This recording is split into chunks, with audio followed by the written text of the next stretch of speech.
Halo semuanya, perkenalkan nama aku Rahma Septiani, mahasiswa Fakultas Ekonomi Bisnis, Prodi Manajemen. Kali ini aku akan membahas mengenai materi pengertian dan sejarah serikat pekerja di dunia dan di Indonesia. Materi ini berhubungan dengan mata kuliah hubungan industri. Baik, untuk selanjutnya yaitu ada beberapa materi yang akan aku bahas. Tetap stay ya.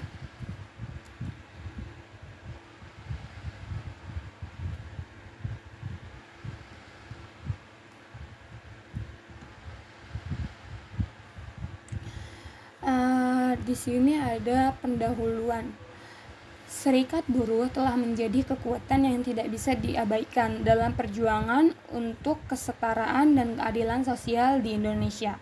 Sebagai organisasi yang mewakili kaum pekerja, kuli, dan berbagai profesi lainnya, Serikat Buruh telah memainkan peran penting dalam mengadvokasi hak-hak mereka dalam suasana demokrasi, sekaligus berfungsi sebagai penyeimbang terhadap kekuatan kapitalisme. Selanjutnya yaitu ada pengertian serikat buruh atau pekerja. Serikat pekerja atau serikat buruh adalah entitas organisasi yang dibentuk oleh dan untuk kepentingan pekerja, baik di dalam maupun di luar lingkungan perusahaan. Mereka menjadi wadah bagi pekerja untuk memperjuangkan, membela, dan melindungi hak-hak mereka serta meningkatkan kesejahteraan keluarga pekerja. Selanjutnya ada pun beberapa poin mengenai jenis-jenis serikat buruh. Serikat pekerja atau buruh, organisasi mandiri yang dibentuk oleh pekerja atau buruh untuk melindungi dan memperjuangkan hak-hak mereka.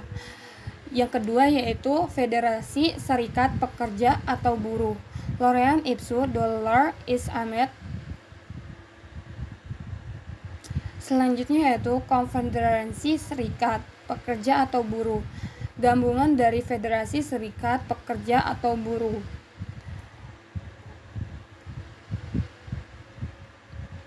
Next yaitu ada fungsi utama serikat buruh. Mungkin ada beberapa poin di sini yaitu serikat pekerja, federasi, dan konfederasi serikat pekerja memiliki peran vital kehidupan ketenaga kerjaan. Fungsi serikat buruh antara lain yaitu pertama, mewakili pekerja dalam pembuatan perjanjian kerja bersama, menjadi pihak yang berperan dalam pembuatan perjanjian kerja bersama dan menyelesaikan perselisihan industri.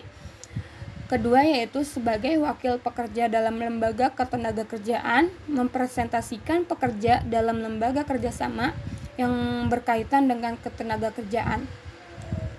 Next yaitu ada mewakili pekerjaan dalam mempertahankan hak kepemilikan saham di perusahaan, berperan dalam memperjuangkan kepemilikan saham pekerja di perusahaan. Selanjutnya yaitu penyalur aspirasi pekerja, menyalurkan aspirasi pekerja dalam memperjuangkan hak-hak mereka. Dan yang terakhir yaitu ada perencanaan, pelaksanaan, dan penanggung jawab pemogokan pekerja, bertanggung jawab dalam merencanakan dan melaksanakan pemogokan sesuai dengan hukum yang berlaku. Selanjutnya ada pun sejarah serikat buruh di Indonesia. Pada zaman kolonial, buruh diidentifikasi sebagai kelompok pekerja, kuli, atau bahkan pegawai pemerintah yang bekerja dalam berbagai sektor. Dalam berbagai sektor seperti perkebunan, kereta api, pertambangan, dan lainnya. Gerakan protes dari petani telah menjadi inspirasi bagi kaum buruh untuk mengorganisasi diri secara efektif. Gerakan ini dimulai dari buruh yang bekerja di perusahaan kereta api yang menuntut perbaikan kondisi kerja. Berdasarkan data sensus tahun 1930, sebagian besar buruh pribumi di kota-kota besar seperti Batavia, Surabaya, dan Bandung bekerja dengan upah harian atau sebagai pembantu rumah tangga. Upah yang rendah dan tidak pasti menyebabkan mereka sering berpindah-pindah pekerjaan, Serikat buruh pertama kali di Jawa muncul pada tahun 1905 di perusahaan kereta api, tetapi mayoritas serikat waktu itu dikendalikan oleh orang Eropa dan hanya sedikit merekrut buruh pribumi. Dan pada zaman kemerdekaan peran signifikan serikat buruh di masa menjelang dan sesudah proklamasi kemerdekaan tahun 1945, serikat buruh menjadi sangat penting dalam perjuangan kemerdekaan dan pelestarian Indonesia merdeka. Peran mereka mendorong lahirnya Undang-Undang Perlindungan Buruh seperti UU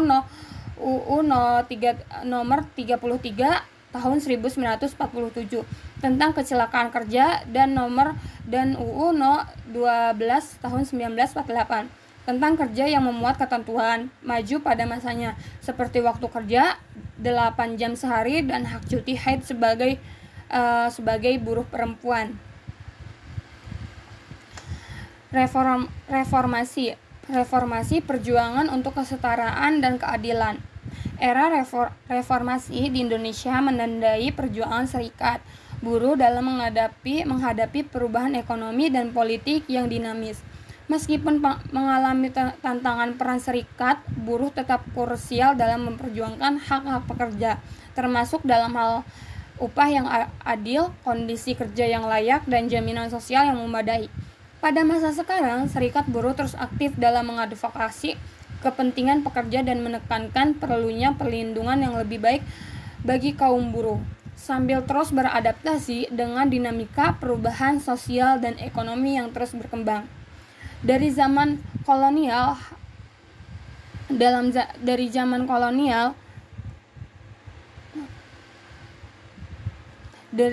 kolonial hingga masa reformasi, perjuangan serikat buruh di Indonesia telah menjadi bagian integrasi dari perjuangan untuk kesejahteraan, keadilan, dan perlindungan hak-hak pekerja. Dengan konsistensi, semangat, dan komitmen mereka, serikat buruh terus berjuang untuk menciptakan lingkungan kerja yang lebih adil dan manusiawi bagi seluruh pekerja Indonesia.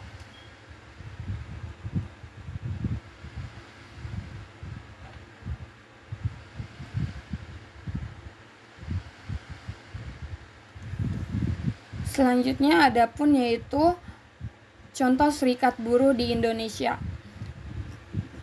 Anggota serikat pekerja memiliki hak untuk mendapatkan dukungan dalam sidang disiplin atau pengaduan dari perwakilan serikat pekerja. Meskipun tidak diwajibkan, semua karyawan baik anggota serikat pekerja maupun bukan juga berhak untuk didampingi oleh rekan kerja dalam berbagai situasi. Berdasarkan contoh serikat pekerja yang beroperasi di Indonesia termasuk ILO, International Labour Organization, Peraturan Pekerja Muslim Indonesia, Serikat Pekerja Seluruh Indonesia, Kongres Analisis Serikat Buruh Indonesia, Konferensi Serikat Pekerja Indonesia. Masing-masing serikat pekerja ini memiliki tujuan dan cangkupan keanggotaan yang berbeda. Mungkin cukup sekian materi yang telah saya berikan atau saya jelaskan. Kurang dan lebihnya mohon dimaafkan. Wassalamualaikum warahmatullahi wabarakatuh.